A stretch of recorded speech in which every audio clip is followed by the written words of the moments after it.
Si vous n'avez jamais été découragé, je vais prêcher quand même pour vous. Parce qu'un jour, ça va venir. On est humain ou pas? Hein, pensez-vous? Vous pensez le voisin? Eh oui, on est humain. Alors, on va parler d'un homme qui, justement, est passé par le découragement. Un roi, chapitre 19, vous connaissez? Verset 1er. Akab rapporta à Jézabel tout ce qu'avait fait Élie et comment il avait tué par l'épée tous les prophètes. Jézabel envoya un messager à Élie pour lui dire que les dieux me traitent dans toute leur rigueur si demain à cette heure, je ne fais de ta vie ce que tu as fait de la vie de chacun d'eux. Élie, voyant cela, se leva et s'en alla pour sauver sa vie. Et il arriva à Beersheba, qui appartient à Juda, et il y laissa son serviteur. Pour lui, il alla dans le désert où, après une journée de marche, il s'assit sous un genêt et demanda la mort en disant « C'est assez. Maintenant, Éternel, prends mon âme, car je ne suis pas meilleur que mes pères. » Il se coucha et s'endormit sous un genêt. Et voici un ange le toucha et lui dit « Lève-toi, mange !» Il regarda et il y avait à son chevet un gâteau cuit sur des pierres chauffées et une cruche d'eau. Il mangea et but, puis se recoucha. L'ange de l'Éternel vint une seconde fois, le toucha et dit « Lève-toi, mange, car le chemin est trop long pour toi. » Il se leva, mangea et but, et avec la force que lui donna cette nourriture, il marcha 40 jours et 40 nuits jusqu'à la montagne de Dieu à Horeb. Et là, il entra dans la caverne. Il y passa la nuit. Et voici la parole de l'Éternel lui fut adressée en ces mots. « Que fais-tu ici, Élie ?» Il répondit, « J'ai déployé mon zèle pour l'Éternel, le Dieu des armées. Car les enfants d'Israël ont abandonné ton alliance, ils ont renversé tes autels, ils ont tué par l'épée tes prophètes, je suis resté seul, je suis resté moi seul. » Et il cherche à m'ôter la vie. L'Éternel dit, « Sors et tiens-toi dans la montagne devant l'Éternel. » Et voici l'Éternel passa. Et devant l'Éternel, il y avait un vent fort et violent qui déchirait les montagnes et brisait les rochers. L'Éternel n'était pas dans le vent. Et après le vent, ce fut un tremblement de terre. L'Éternel n'était pas dans le tremblement de terre. Et après le tremblement de terre, un feu. L'Éternel n'était pas dans le feu. Et après le feu, un murmure doux et léger. Quand Élie l'entendit, il s'enveloppa le visage de son manteau. Il sortit et se tint à l'entrée de la caverne. Et voici une voix lui fit entendre ces paroles. « Que fais-tu ici, Élie ?» Il répondit, « J'ai déployé mon zèle pour l'Éternel, le Dieu des armées. Car les enfants d'Israël ont abandonné ton alliance. Ils ont renversé tes autels. Ils ont tué par l'épée des prophètes. Je suis resté, moi seul, et ils cherchent à m'ôter la vie. » L'Éternel lui dit, « Va, reprends ton chemin par le désert jusqu'à Damas. Et quand tu seras arrivé, tu oindras Hazaël pour roi de Syrie. Tu oindras Jéhu, fils de Nimché, pour roi d'Israël. Et tu oindras Élisée, fils de Shaphat, d'Abel-Méola, pour prophète à ta place. Et il arrivera que celui qui échappera à l'épée de Hazaël, Jéhu le fera mourir. Celui qui échappera à l'épée de Jéhu, Élisée le fera mourir. Mais je laisserai en Israël 7000 hommes, tous ceux qui n'ont point fléchi les genoux devant Baal et dont la bouche ne l'a point baisé. Amen. » Pourquoi Élie agit-il ainsi? Pourquoi prend-il la fuite pour sauver sa vie et paradoxalement demande la mort? Pourquoi s'est-il arrêté après un si bon départ? Parce qu'il avait pris un bon départ. Et pourquoi s'est-il découragé? Moi, j'y vois plusieurs choses. J'en ai donné 4. Peut-être vous y verrez autre chose en plus. En tout cas, la première chose que je vois, c'est qu'il a regardé tout ce qui n'allait pas. Et il y avait des choses qui n'allaient pas. Donc il y avait de quoi être découragé comme lui. Le verset 3 nous dit que Élisée, voyant cela, se leva, s'en alla pour sauver sa vie. Donc il s'est laissé impressionner par ce qu'il a entendu, des menaces. Celle de Jézabel, bien sûr, la femme du roi Akab. Et elle avait, je dirais, publiquement juré de le faire mourir. S'il a fait au prophète, je vais faire pareil avec lui. Une menace de mort. Et voilà que lui se laisse impressionner par ça. Il se laisse donc arrêter. Il a peur et il prend la fuite. Alors, il est vrai que Jézabel était quelqu'un de redoutable. Elle était reine, bien sûr, elle le prouve également, parce que elle-même a fait exterminer tous les prophètes de l'Éternel. Mais je dirais qu'Élie a eu tort. A eu tort, justement, eh bien, de ne voir que Jézabel, de ne voir qu'elle. Tu es incapable de voir autre chose, c'est-à-dire que quand le problème est là, c'est la même chose pour nous, hein, je parle pour nous aussi, c'est que quand le problème est là, on ne voit que plus que lui. On est comme obnubilé, on est comme, je dirais, arrêté, et tout tourne autour de cette chose. Ça ne va pas, ça ne va pas, ça ne va pas. C'est une montagne. Vous voyez, même si c'est une petite montagne, c'est une montagne, on la regarde comme ça. Ça prend des proportions terribles. Et lui, bien, il s'est laissé impressionner. De même, nous aussi, nous devrions jamais, quelque part, nous laisser fasciner par les difficultés de la vie qui semblent autant de menaces, je dirais, venant de l'ennemi. L'ennemi profère contre nous. Il nous menace, nous fait croire que lui est plus puissant, plus grand, que nos problèmes ne se résoudront jamais, qu'il n'y aura pas de solution et que nous allons être terrassés. C'est même pas la peine d'insister, quelque part, de retarder un résistant. Non, non, c'est pas la peine, tu perds ton temps. Eh oui. Alors, ainsi, je dirais qu'Élisée a eu la mémoire courte, comme nous. Vous voyez un petit peu. Il ne s'est pas souvenu que Dieu l'avait nourri par des corbeaux, alors que beaucoup mouraient de faim. Lui, il a pu résister, il a pu subsister, et il a pu aller plus loin. Que Dieu également avait approuvé sa prière en faisant tomber le feu sur son offrande. Il a joué un peu avec les mots. Peut-être que votre Dieu est en vacances, il est au Club Med, enfin je ne sais pas trop. Voilà, il est à l'étranger, il va revenir. Vous voyez, faites-vous des incisions, c'est pour quelque part lui montrer que vous êtes consacré. Voilà. Mais lui non, il a simplement dit, Seigneur, montre que c'est toi qui es Dieu. Au peuple déjà, ils ont besoin de le voir, parce qu'ils ont quitté ton alliance. Et lui, il dit, moi je sais que toi tu vas le faire. Allez, on arrose bien, bien de beaucoup d'eau. D'habitude, on arrose après quand le feu a démarré. Mais là, il a fait arroser avant, lui. Il a pris ses précautions pour montrer qu'il n'y ait pas d'artifice autour. Que Dieu, c'est du concret. Et pour nous, c'est la même chose. Dieu, c'est du concret, il est vrai. Quand il dit une chose, il l'accomplit. Il n'est pas comme les hommes de la société que nous rencontrons. Je ne parle pas que des politiques, mais une promesse est faite. Normalement, elle doit être honorée. Et Dieu, c'est ce qu'il fait. Il honore toujours ses promesses. Amen. Alors, la deuxième chose, c'est qu'il a regardé également à lui-même. Ça vous arrive de regarder à vous-même ? Je suis beau. Je suis magnifique. Oh, la répartie que j'ai eue là. Eh non. Je t'aime, Seigneur. Ça, c'est quand tout est bien, tout est facile, tout va dans le bon sens. Je t'aime un peu moins. Je t'aime pas la folie.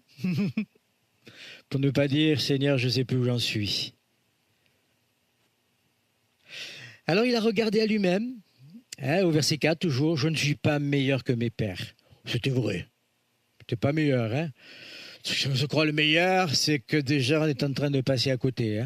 Eh oui. Alors ces paroles contiennent bien sûr une grande vérité, mais je dirais comme il y a une apparence d'humilité. L'apparence d'humilité d'Élie cachait, je dirais, le véritable état de son cœur, le malaise, qui avait quelque part détrôné sa confiance, sa foi en l'Éternel. C'est ce qui était à l'intérieur. Eh oui.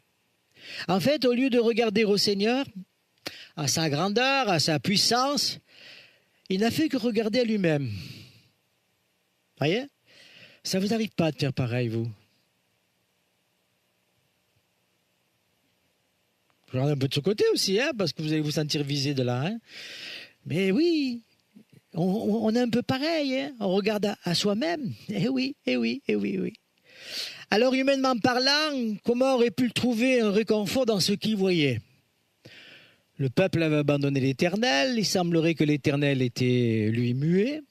ou en vacances, je ne sais pas, hein, pour lui, je ne sais pas comment il le voyait.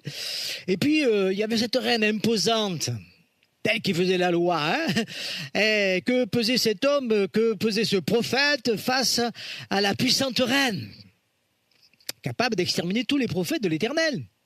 Pas oublier. C'est quand même un acte terrible, eh oui.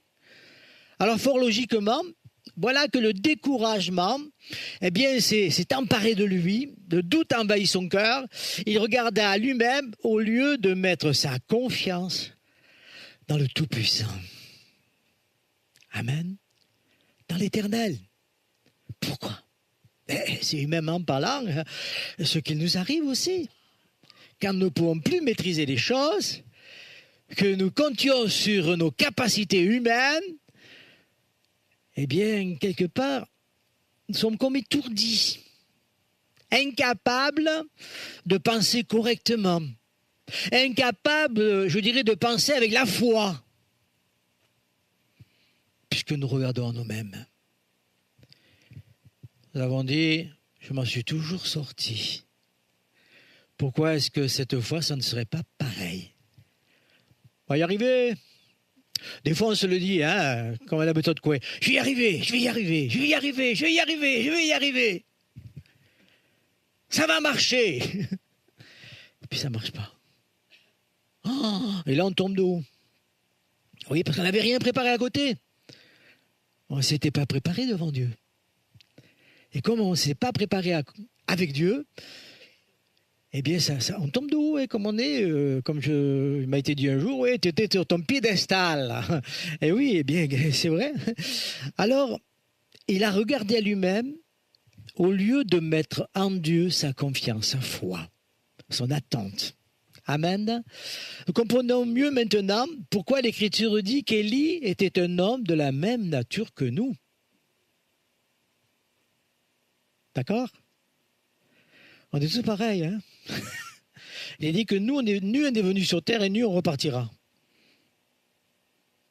D'accord? Donc ça, c'est la réalité.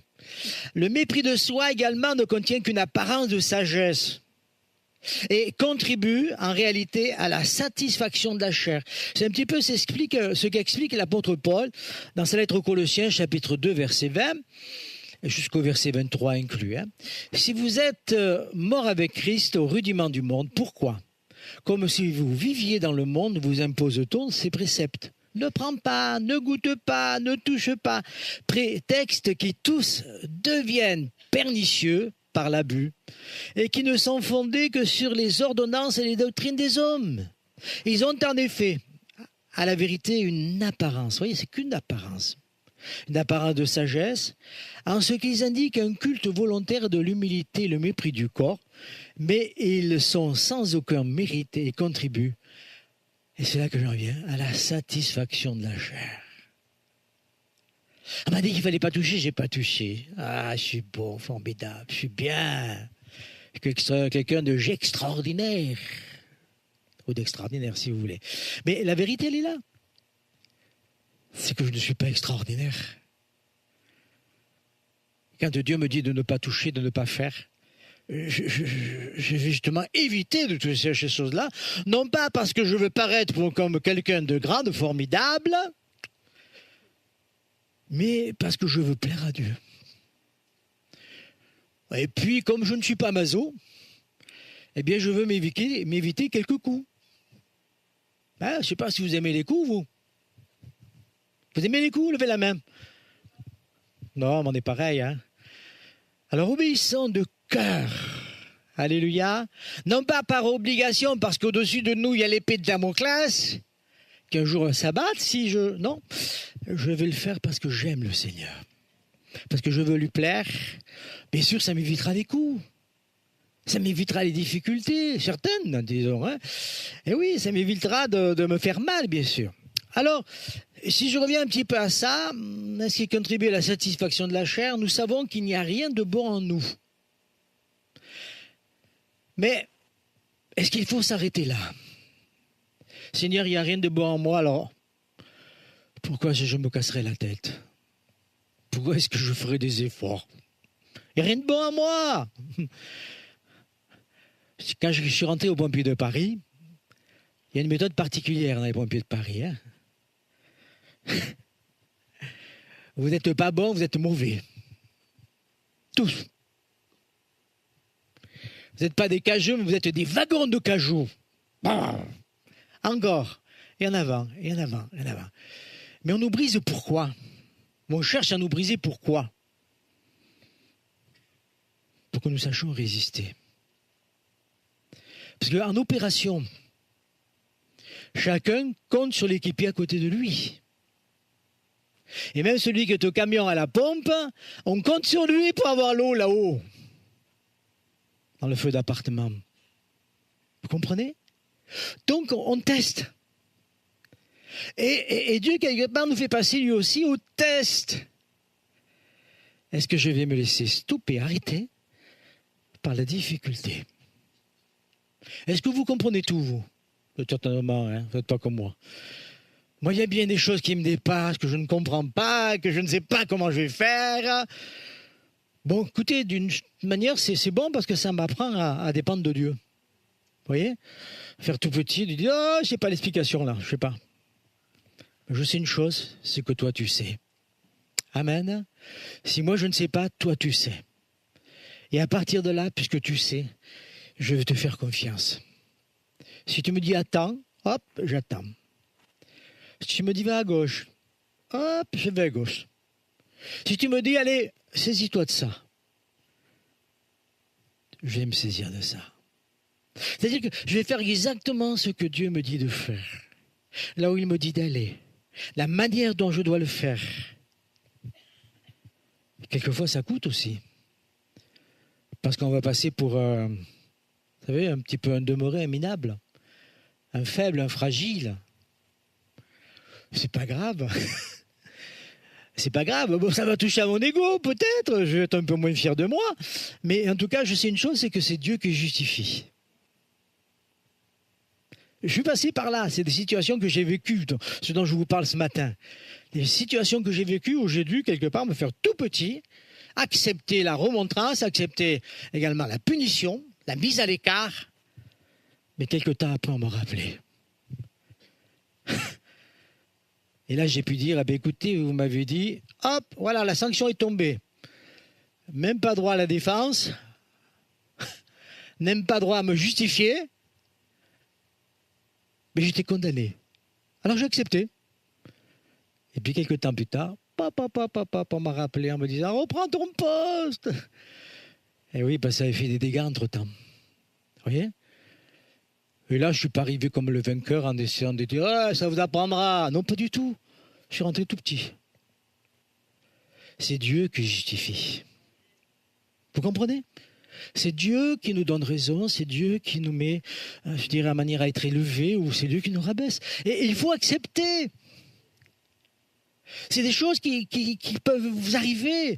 Et à ce moment-là, eh bien, il ne faut pas vous laisser décourager. Élie a accepté. À un moment donné, puis il a craqué à un autre moment, il s'est laissé décourager, il est parti. Alors, quand je dis que rien n'est bon en nous, ça ne doit pas nous arrêter, parce qu'il faut regarder au Seigneur, lui il est grand. Il est bon, il est tout puissant et avec lui, eh bien nous serons vainqueurs. Troisièmement, c'est là où je en venais tout à l'heure, en vous disant qu'il a pris la fuite, il s'est isolé. Vous remarquerez qu'il y a là des syndromes de, comment on appelle déjà, de, hein? Vas-y, la dépression. C'est des syndromes de la dépression qui sont là. Hein, il s'éloigne, hein, il l'a là dans le désert, à une journée de marche au verset 4. Hein. Alors, il est fréquent de voir celui qui est découragé sur la société et même, je dirais, le contact de ceux qui pourraient l'aider. On est vraiment aveuglé. Hein. Un jour, je visitais une jeune fille de l'église dans une certaine ville, je ne vous dis pas où, elle s'appelle Aline. Et je prends rendez-vous avec elle, je vais la voir. Je dis, Aline, qu'est-ce qui se passe? On ne te voit plus, tu as un problème? Faut que tu dis si tu as un problème. Elle me dit, oui, mais je préfère me tenir à l'écart, comme ça j'y verrai plus clair. Vous n'avez pas remarqué que les couples qui prennent du recul, C'est rare quand ça redevient normal. Vous n'avez pas remarqué?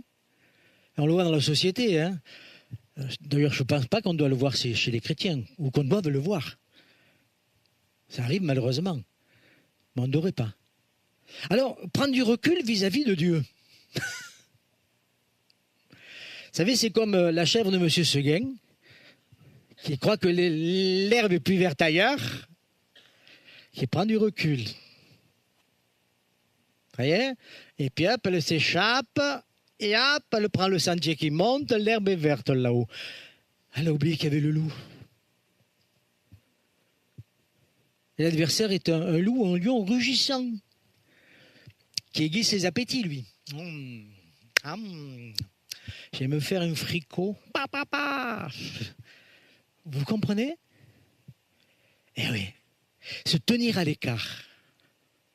Eh bien, c'est se tenir, on va le voir tout à l'heure, loin de la solution, loin du secours, loin de la réalité. On n'est pas en phase avec l'évangile à ce moment-là. Hein.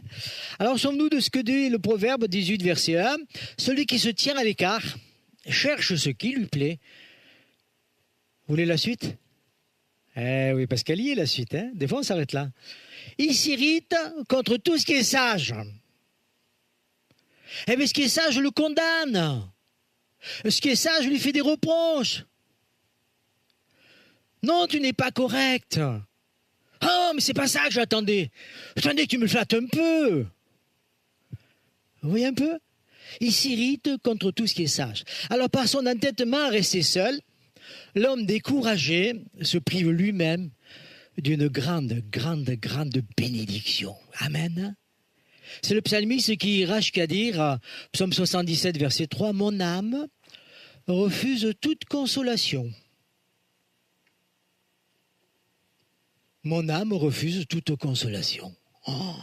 Alors cette attitude, eh bien, le fait nager en pleine contradiction. Verset 3, 1 Roi 19, verset 3, « Élie, voyant cela, se leva et s'en alla pour sauver sa vie.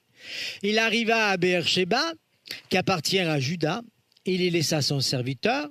Pour lui, il alla dans le désert où, après une journée de marche, il s'assit sous un genêt et écoutez bien la fin, il demanda la mort. »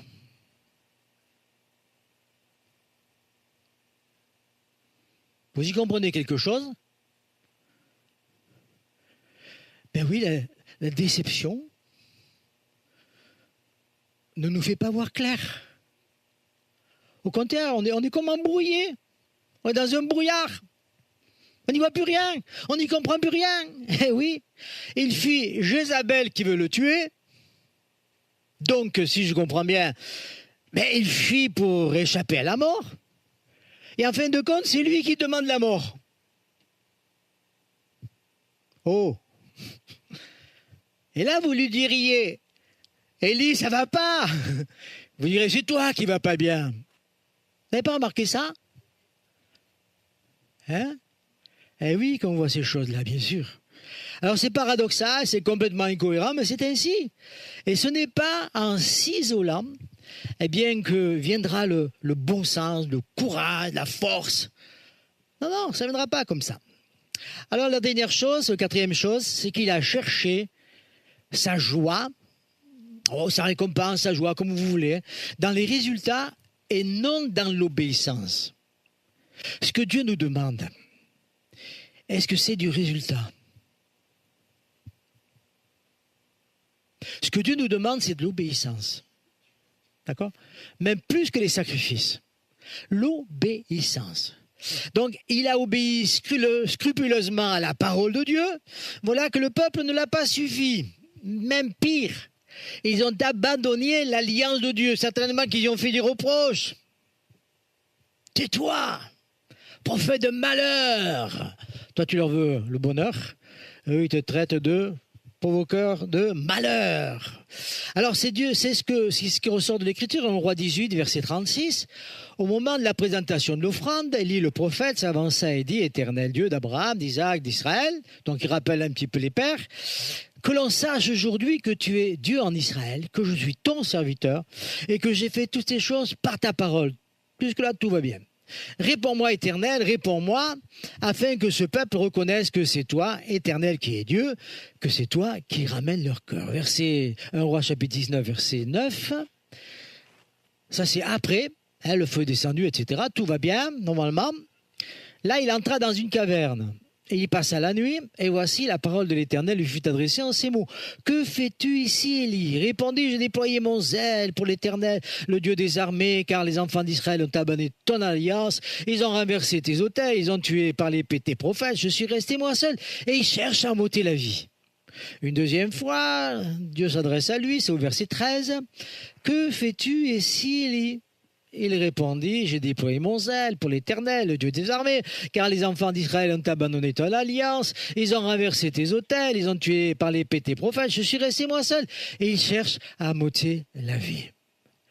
Alors nous pouvons comprendre, humainement parlant bien sûr, hein, eh bien, la tristesse d'un chrétien fidèle qui constate l'échec de son témoignage, ou si vous préférez, le peu de résultats d'une action. Ah, ce que j'ai fait pour lui, regarde comment il réagit à mon égard. Pourtant, je lui ai donné tout ce que j'avais de plus cher, vous voyez. J'ai fait confiance. Ou d'un travail pour le Seigneur. Hein. Voilà, on compte. Sur beaucoup, il n'y a rien. Ou il y a peu. Ou très peu. Alors, est-ce que pour autant, Dieu est toujours là? Eh oui. Dieu est toujours là. Notre salut, il est bien réel. Je suis sauvé. Pas parce que j'ai fait, mais parce que j'ai obéi. Parce que je me suis repenti, parce que j'ai abandonné ce qui était mauvais, ce qui me détruisait, ce qui me condamnait. J'ai laissé tomber toutes ces choses. J'appartiens au Seigneur. Donc le salut, il est bien réel. Et un jour, nous le verrons. Pas oublier. On est plus près aujourd'hui qu'au début de notre conversion. Et demain, on sera encore plus près. Et après-demain, encore plus.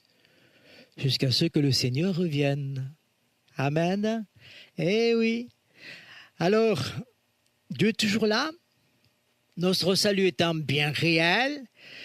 Un jour, nous allons le voir. Nous le connaîtrons à ce moment-là, comme nous avons été connus. Alors, eh bien, ça nous engage à quoi? Il n'y a pas de piège. Ça nous engage à nous réjouir. À cesser de regimber ou de cogiter. Vous savez, on se fait des nœuds. Même Madame Soleil s'est fait des nœuds. Vous connaissez son histoire, Madame Soleil? Ah, Madame Soleil qui téléphone?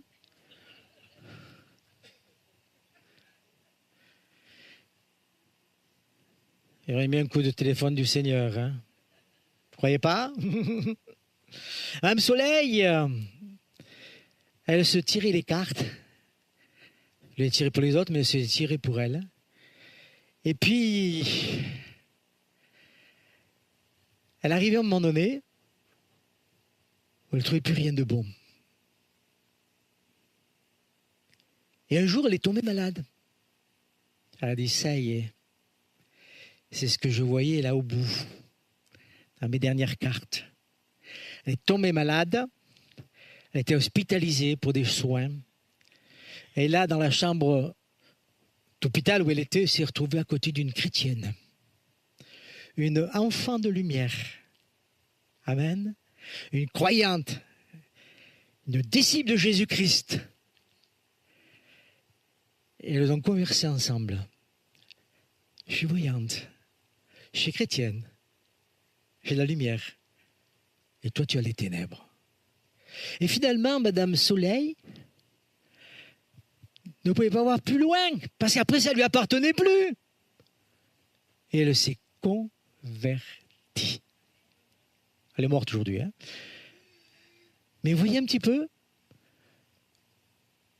ce qui appartient au royaume de Dieu, c'est le royaume de la lumière. Et nous en faisons partie. Dieu sait ce que nous allons devenir demain. Dieu sait ce que je vis aujourd'hui. Alléluia. Alors comme il dit, réjouissons-nous d'abord de ce que nos noms sont écrits dans le livre des cieux, dans les cieux. Et c'est ce que dira Jésus aux disciples, Luc chapitre 10, verset 20. Cependant, ne vous réjouissez pas de ce que les esprits vous sont soumis. Vous savez, ils avaient été envoyés 2 par 2, avec le pouvoir, l'autorité, etc. Ils sont revenus. Oh là là, formidable! Qu'est-ce que c'est beau le royaume de Dieu! On commande et ça arrive. Les démons tremblent devant nous. Alléluia! On est fort, on est super, on est puissant. Mais ce qu'il leur dit Jésus, réjouissez-vous d'abord de ce que vos noms sont écrits dans le livre qui est dans les cieux. Réjouissez-vous d'appartenir au royaume de Dieu. Ça, c'est le plus important. Amen. Voyons maintenant comment Dieu va guérir le découragement d'Élie. Vous savez ce qu'il a fait? Il a envoyé un ange. Le mot ange signifie envoyer. Alléluia. Ne renvoyez pas à vous l'ange. Hein? Alors pour nous, Dieu a envoyé qui? Il a envoyé Jésus. C'est pas anodin. Hein? Jésus, c'est la lumière du monde. Jésus, c'est le Fils de Dieu. Il est Dieu lui-même.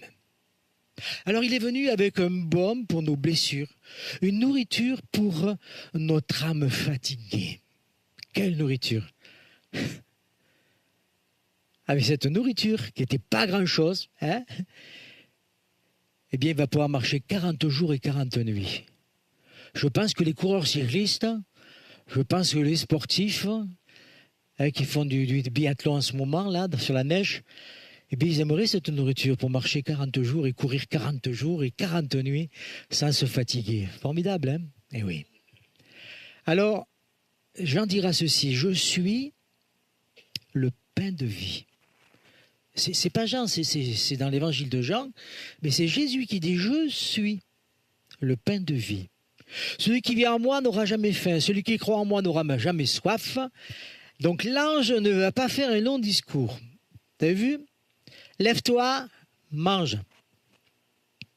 Ce sont les seules paroles qu'il va donner. Alors, notons qu'il n'a pas questionné Élie, qu'il n'a pas usé de moyens psychologiques du style « détends-toi et parle-moi ». Allonge-toi. Il n'a pas pris de carnet de notes non plus. Il ne lui a donné aucun conseil magique comme « Allez, donne des pensées positives, secoue-toi un peu ». Non, du tout, du tout. Il va lui donner une nourriture que certains, certainement, retrouvaient légère. Hein? Un gâteau et de l'eau. Je ne sais pas si elle était pétillante, mais en tout cas, c'était de l'eau. Un gâteau supravitaminé. Vous savez, ces barres-là qu'on... Non, non, c'est un gâteau. Un gâteau. Hein, fait par une femme hein, ou un homme, je ne peux pas. Hein. Puis de l'eau, voilà. Mais c'est ce qui va lui permettre de marcher 40 jours, 40 nuits. Alors si je réalise un peu, Dieu nous a donné son Fils. Jésus, c'est le pain vivant qui descend du ciel et il dit, si quelqu'un mange de ce pain, il vivra éternellement. Amen. Alors manger ce pain, ça signifie quoi? Manger ce pain, ça signifie quoi?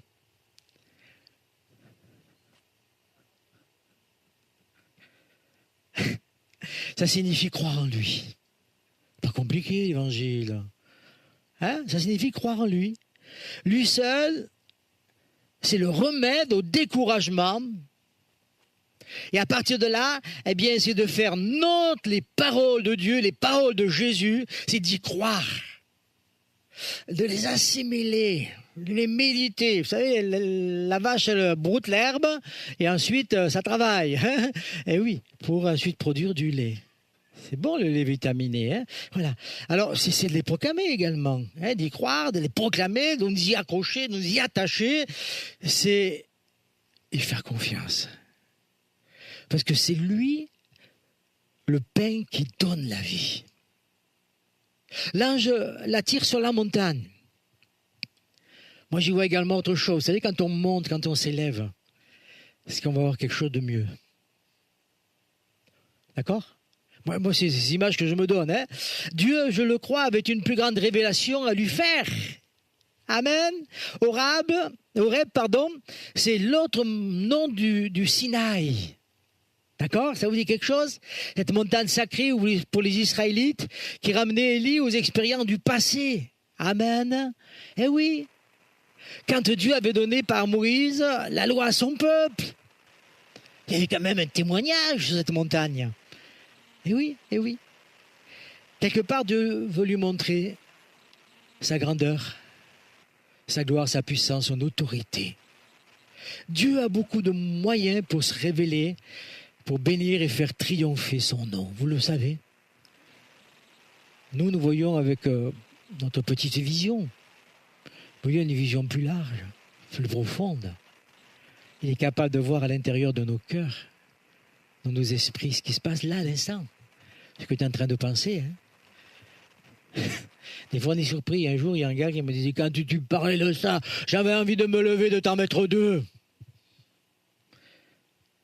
Heureusement qu'on ne voit pas tout ça, nous. Hein, hein? Heureusement, hein? Il avait le temps de se calmer entre-temps. Voilà. Mais Dieu, lui, voit plus loin. Il sait tout. Il entend tout, même ce qu'on ne dit pas. Ce qui est là. Ça travaille là, hein? Eh oui, oui, oui. Alors, il a beaucoup de moyens pour se révéler, pour bénir, pour faire triompher son nom. Déjà, il y a le vent, puisqu'il nous a donné certains éléments, on va en parler. Hein. Il y a le vent, il y a le tremblement de terre, il y a le feu. Bon, une chose, c'est qu'ils sont dans sa main, à la droite, hein, parce que c'est la main droite qui travaille. Hein. Ils sont dans sa main. Mais c'est pas là qu'il était. C'était pas la révélation dont avait besoin Élie ce jour-là. Quand on dit, allez, secoue-toi. Vous avez vu quand il n'y a plus de ressort. Quand le ressort a été détendu complètement. Il n'y a plus de moyen de se lever. Moi, j'ai visité avec un frère, on a visité une sœur. On se relayait tous les jours, quelqu'un allait la voir. Il fallait aller la voir.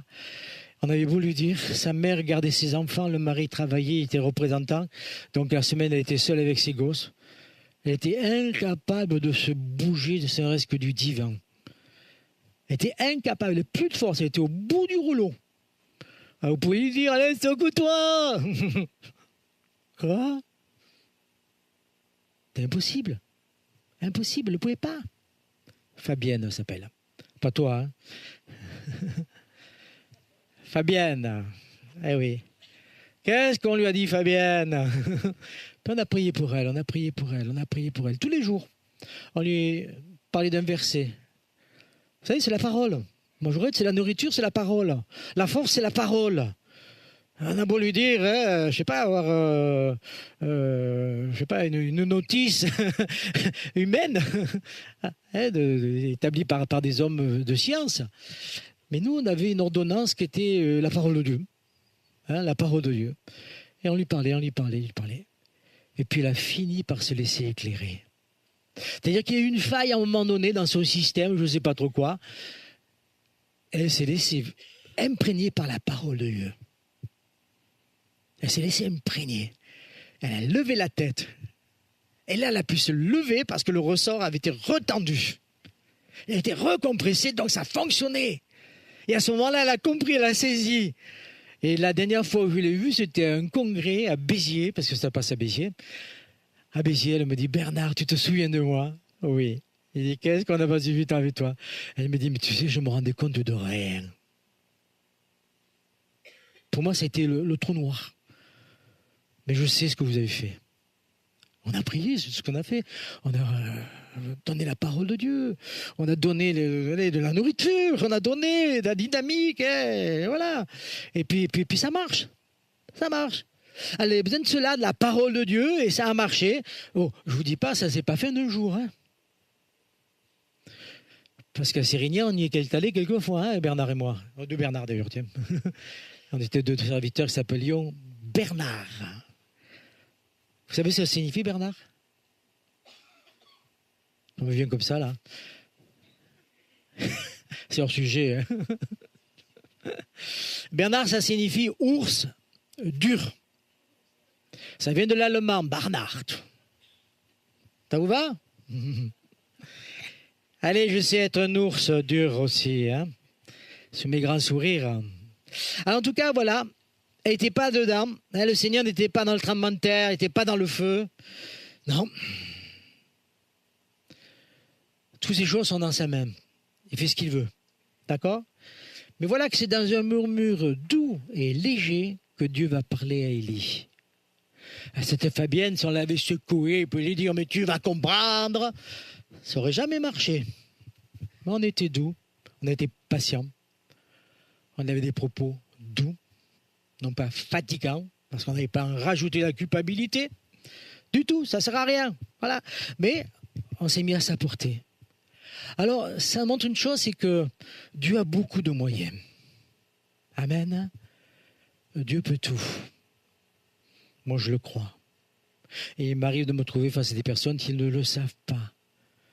Eh bien, je dois également user de manière adéquate. Amen. Paul disait, je me fais tout à tous, afin si je puis d'en sauver quelques-uns. Pas qu'ils devenaient comme eux, pardon. Hein. Non, incrédule, non. Paul était croyant. Mais, quelque part, il se mettait à leur portée pour pouvoir leur parler, qu'ils entendent, qu'ils puissent comprendre, qu'ils puissent saisir. Et il ne jugeait pas. Vous voyez, il n'était pas du droit. Crédule. Non, pas du tout. Pas du tout. Je sais ce que tu as vécu, je sais ce que tu vis. Il m'arrive même de dire à des personnes, écoute, moi je ne suis pas à ta place, alors je ne sais pas ce que tu vis. Je ne sais pas quelle est ta souffrance. Et c'est vrai qu'il ne faut pas se méprendre là-dessus. Hein. Le seul qui peut nous comprendre dans ce moment-là, c'est Dieu. C'est le Seigneur Jésus qui lui a souffert sur le bois de la croix. Alors quand je dis que Dieu a beaucoup de moyens, il va susciter un autre roi, Jéhu. D'accord? Pour remplacer Akab. Akab n'était pas à la hauteur, donc il faut le changer. Il va donner l'onction à Élisée, comme prophète à la place d'Élie. Élie, tu en as assez fait maintenant. Je crois que tu as compris. Des fois, on comprend la fin. Hein. Et oui, hein, tu as compris. Alors, ça montre une chose également, c'est que nous ne sommes pas indispensables.